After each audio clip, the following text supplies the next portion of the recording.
Ну, у меня несколько таких любимых мест в нашей республике. Во-первых, это там, где я родился, Тампонский район. И я стараюсь по возможности всегда побывать вот на Верхнем Минкиче.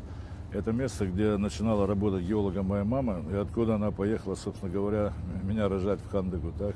Одно из самых любимых, если не самое любимое место, это, конечно, Ленск, набережная, которую мы сделали после наводнения. Помните, там стела такая есть. На самом деле это памятник всем транспортникам, потому что Ленск это транспортный узел. И не только ямщики, там же речники, дорожники, автомобилисты и так далее. Ну, что для меня дорого, потому что мы ее проектировали в самые тяжелые годы нашей компании «Алроса». Мне приходилось говорить о том, что 97-й, 98-й год мы еле-еле там выживали. А в то же время уже делали проекции и Дворца спорта в Мирном, и в Ленске.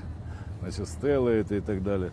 Один даже из вице-президентов на таком вечернем позднем совещании, когда эти вопросы обсуждались, значит, а до этого были бурные производственные разные там, и вдруг вот строительство новых социальных объектов, Семен Ильич Зельберг, он во всеуслышание произнес: наш командор сошел с ума, понимаешь, такими вещами заниматься. Прошло время, и все это есть.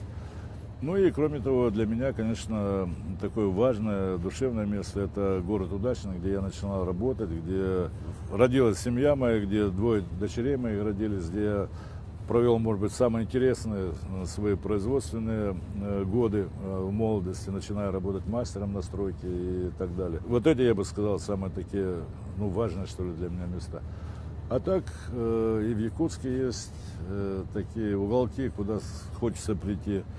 Значит, это вот и стела в честь юбилея основания города Якутска, где памятник Петру Бекетову, и вот духовное училище, значит, где святитель Иннокентий у нас стоит, значит, и на улице Кирова, значит, где мост у нас через протоку. Ну, в общем, много таких мест, которые чем-то памятны и привлекают так.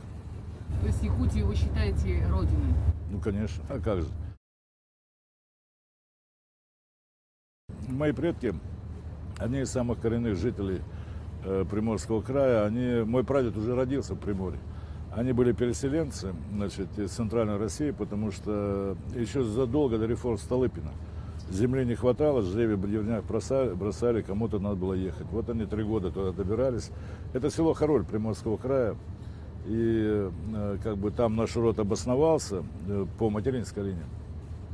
И он постепенно стал таким настолько большим и значимым в Приморском крае, что в 1994 году Ельцин меня туда хотел губернатором отправить, когда я был вице-президентом Якутии. Но я даже не думал об этом, мне даже не хотелось совершенно.